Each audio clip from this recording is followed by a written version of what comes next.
La Tribune des Pirates accueille aujourd'hui Jacob Cohen, écrivain franco-marocain et critique du sionisme.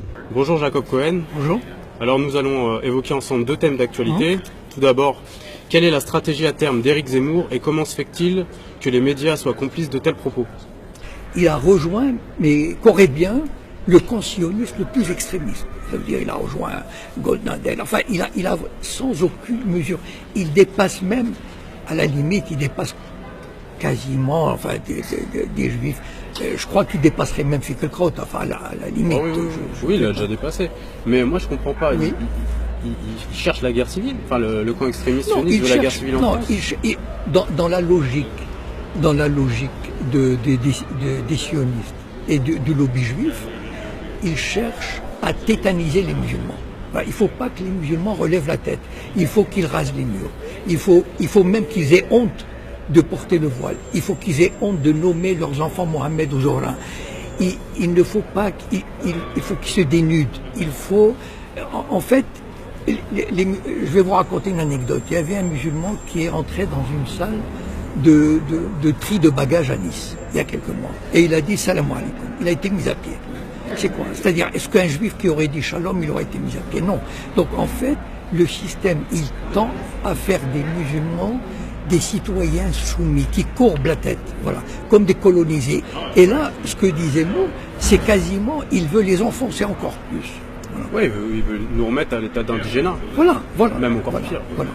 Alors, deuxième question. Oui. Alors, nous avons appris récemment que les USA allaient octroyer 38 milliards d'aides militaires à Israël sur 10 ans. Sur les 10 ans à venir. Alors, comment cet État réussit à racketter aussi facilement l'Occident?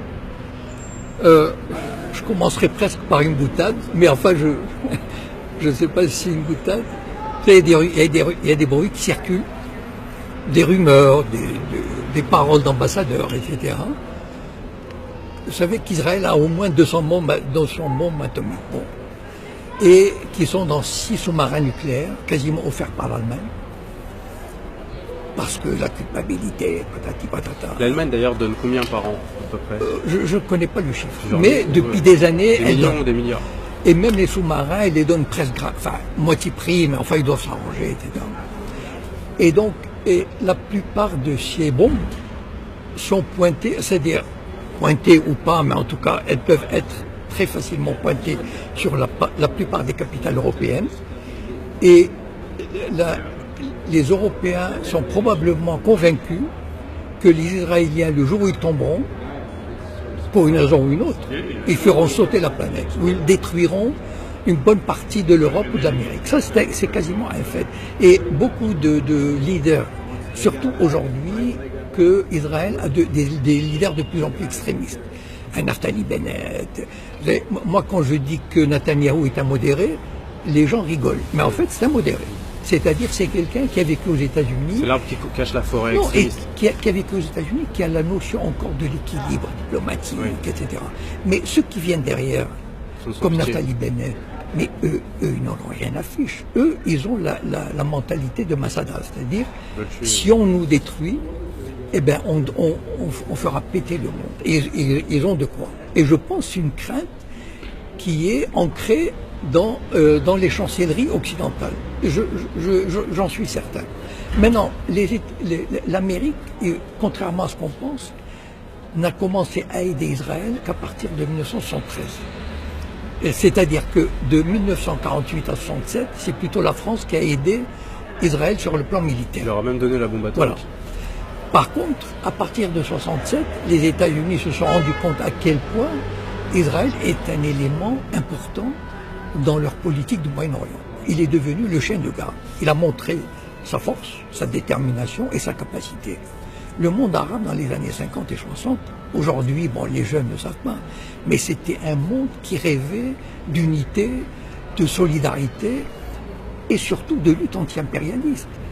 Nasser qui nationalise le canal de Suez, il y avait des pays qui ont nationalisé le pétrole, etc. Et Israël a donné un coup d'arrêt à cet élan nationaliste et anti-impérialiste. Panarabiste. Et donc, c'est quand même un chien de garde qu'on doit récompenser. C'est un chien de garde qui a fait la paix avec l'Égypte. Et donc, c'était très important de de retirer, de mettre l'Égypte dans le giron occidental. Et donc, les États-Unis ont commencé à payer 3 milliards de dollars par an à Israël. Est-ce que vous imaginez ce que ça représente, 3 milliards? C'est un pays qui fait, mettons, 7 millions d'habitants. C'est comme si la France recevait 30 milliards par an cadeaux. 30 milliards. Ceci étant dit, non seulement il y a les 3 milliards, mais Israël reçoit 1 milliard d'aides privées. Des Américains, etc. Pour vous donner une idée, il y a quelques semaines, Spielberg a fait une soirée, juste une soirée à Hollywood, une soirée comme ça, 31 millions de dollars. Hop, voilà, dans la poche d'Israël. On ne peut pas imaginer, vous savez, la prochaine fois qu'on vous regarderez à la télévision des ambulances israéliennes, elles sont toutes des donations. C'est marqué dessus. Donated by Feinberg de New York, etc. Vous entrez dans une université israélienne, l'amphithéâtre A, et c'est une donation de tel. La cafétéria est la donation de Frank Sinatra à Jérusalem, etc. C'est un pays qui vit uniquement, enfin qui vit grassement de l'aumône internationale. Et alors, mais c'est aussi le fruit du lobby aux États-Unis? Oui, c'est le fruit du lobby, mais c'est aussi le fruit de l'intérêt colossal que représente Israël pour la politique moyen-orientale. Il ne faut pas oublier quand même qu'Israël, ces 3 milliards sont quand même, enfin, sont largement compensés pour l'Amérique. Parce que le monde arabe, aujourd'hui, depuis 10 ans, il ne présente plus aucun danger. Il marche droit, il courbe la tête, et ça, c'est Israël. Donc, et en fait, les 2-3 milliards, Israël voulait 4 milliards et demi par an. Parce que il y a beaucoup de voix qui sont élevées en Israël, moi qui suis la politique israélienne de près, il y a beaucoup de gens comme Barak, etc. Ils avaient dit que Netanyahou a raté l'occasion de ramasser le jackpot, c'est-à-dire 4 milliards et demi. Il a fait une connerie, etc. Il s'est laissé avoir. Comment? Que 3 milliards 8? Enfin, mais c'est colossal pour un petit pays comme ça, 3 milliards 8. Et donc, mais en même temps, bon, c'est un rapport de force. Il y a le lobby, mais moi je crois à une chose, c'est que c'est pas seulement le lobby qui est puissant, c'est que Israël rapporte à l'Amérique. C'est-à-dire, ils ont des services de renseignement extraordinaires. Ils sont capables, enfin, ils peuvent, ce qui se passe au Soudan par exemple, ce qui s'est passé, le Sud-Soudan, le Kenya, c'est le fait des Israéliens. Donc en fait, Israël a un pouvoir qui va même au-delà du Moyen-Orient. Et ils peuvent déstabiliser pratiquement n'importe quel pays arabe. Et donc, il mérite, entre guillemets, ce qu'on lui donne. C'est-à-dire, mais moi je crois que le lobby à lui seul n'explique pas tout. Oui, je comprends. Voilà. C'est-à-dire qu'il y a un équilibre entre, il y a le lobby. C'est leur intérêt. Mais c'est leur intérêt fondamental des Américains. Le jour où Israël ne jouera plus ce rôle, à ce moment-là, on trouvera une raison, on dira, ah ben tiens, c'est trop cher, etc. Mais ce qu'ils donnent, c'est largement, et en plus, bon, les 3 milliards ou les 3 milliards 8 qu'ils donnent, c'est de l'argent qu'Israël doit acheter, c'est du matériel qu'Israël doit acheter aux États-Unis. Oui, exactement. Et Israël développe des armes et développe des techniques. Par exemple, les drones, les Américains en profitent. Ils développent probablement... Ils testent sur Gaza. Voilà, ils testent tout ce qui se passe en Afghanistan, etc. Donc, il doit y avoir pas mal d'appui israélien. Et donc, finalement, 3 milliards pour les Américains, c'est pas, ou 3 milliards 8, c'est un investissement et ça rapporte.